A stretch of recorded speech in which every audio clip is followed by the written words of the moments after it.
for at least 1 or 2 on each team. Yeah, this is week 3 of the 5 covering the WNBA. Right. And I have to say, I am done. I hate the WNBA. I mean, I don't mind women's basketball. My girls play basketball, but I don't want to cover women's basketball. I don't want to be a WNBA analyst. We get paid to have an opinion about everything. And this is something I don't care about. Every time I open up the rundown and see the WNBA in it, I feel like Jessica must feel every day. We have to do this again? Really? Exactly. This again? Someone wore a T-shirt at a WNBA game. I remember when they were throwing dildos. Remember that was funny. That's his news story. This isn't a news story. Okay? It doesn't matter. Sounds like there my will not be a bachelorette party. man in the WNBA. We don't even cover the NBA. Why are we covering the WNBA? This is ridiculous. I feel like boycotting this segment. Yet I just talked about it. That is Jesse Waters, a far-right host at Fox. Should you root for him? No. If I'm the boss and my workers pull this garbage, this is what I do. I start garnishing wages. And then I start docking vacation days. And then you know what I do? I get my private security guards to go over to her house on a Thursday afternoon at 3 o'clock to see what she's up to. Maybe I find her at the mall. Maybe she's at TGI Fridays throwing back cocktails. Maybe I have footage of her trying on blouses at Ann Taylor. Resources on frivolous, petty things like that. However, I damn well please. I'm the CEO of this company. And then she says, you know what? I'm firing an HR complaint against you. I said, you can't file one because you just got fired. And then you know what I do? I hire someone half her age and pay her half her salary. Yeah. As far as Jasmine goes, I researched her, and it's never good when I do that. I found out she's single. She's 43. She's never been married. And I'm trying to figure out what makes her tick. I think I can set her up with someone. Oh, my God. I know a guy in D.C., Emily. He's white. Hopefully that's not a problem, but he will make her happy. And maybe then she will not hate everybody else besides herself so much. So if you're interested, I will set it up. And it would be my pleasure to do it. I've had it with the Palestinians. I've given up on the Palestinians. If I was in Israel, I wouldn't be talking about a Palestinian state right now. I don't think Joe Biden should be talking about a Palestinian state right now. And I don't like how people tried to differentiate between the Palestinians and Hamas. To me, I see people with guns. That's Hamas. The people without the guns are the Palestinians. They believe the same thing. The Palestinians hire Hamas to run their government. You poll them, they all love killing Jews. It's in their charter. They say they believe in suicide bombings. Every time a Palestinian refugee goes to another country, it doesn't work out so well for the other country and for those Palestinians. No one wants them. You know this doesn't count in a court of law, but do you think Trump had any idea that he was breaking the law when he was asking Mike Pence not to certify?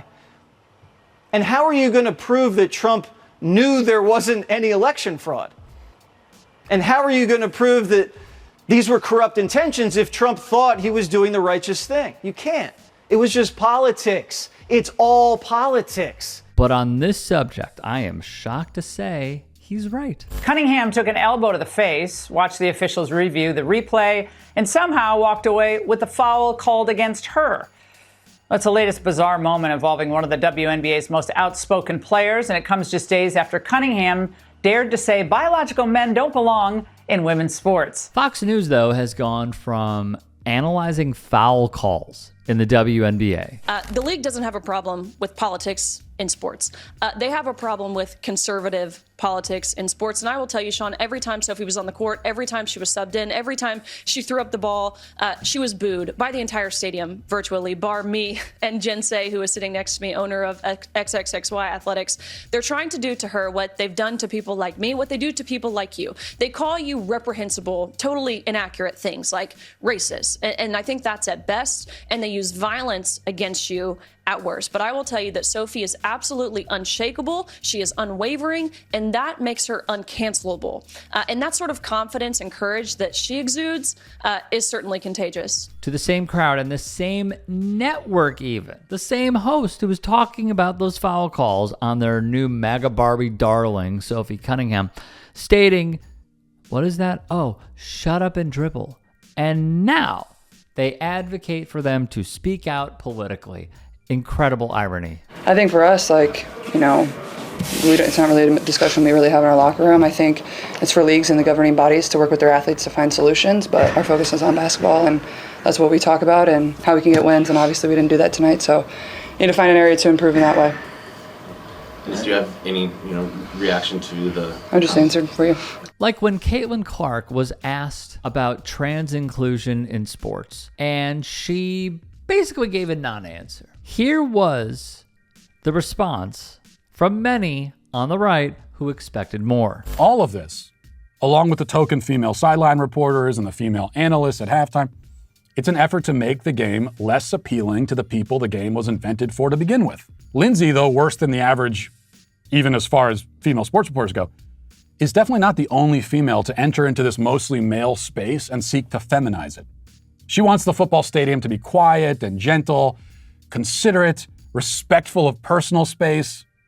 She wants it to be a more feminine environment. Like this kook, Matt Walsh. I don't believe that men and women are equal, and I don't believe that they should have all the same roles or responsibilities in society. Who saw Clark's presser and wrote, Caitlin Clark might be the biggest coward in the history of sports. She refuses to say anything about the anti-white racism she has been subjected to since coming into the league. She punts on the trans question, which is the easiest question you could ever be asked, no spine. It wasn't just Walsh, though. The players of the WNBA can't stand her. Why? Because she's white. It's abject, absolute racism. It's total racism. And one of the things that's been admirable about Caitlin is she just continues to play her game and put points on the board. Instead, she decides to go racial. And what she says is she feels the need to acknowledge her white privilege. Basically, she's sorry she's white. She feels really bad about it, though. Megyn Kelly, pro-blackface host, also weighed in. Coward, she wrote above the Clark video. Again, I thought y'all did not want athletes to talk politics. So what gives? Here is how disastrous it has gotten for the right. They must utilize artificial intelligence to drive home a point that does not exist. I mean, what is the point overall? Is Shaq, at 54 years old, going full Benjamin Button and joining the Indiana Fever? Would Sophie Cunningham be all for it because in this AI hypothetical, they'd win? None of it exists, yet they cling to it. Hey, I appreciate you watching. Now, if you can, please do become a channel member by going to youtube.com/TYT Sports and clicking the join button. If that's too much for you, you can just go to tyt.com/join to become a member.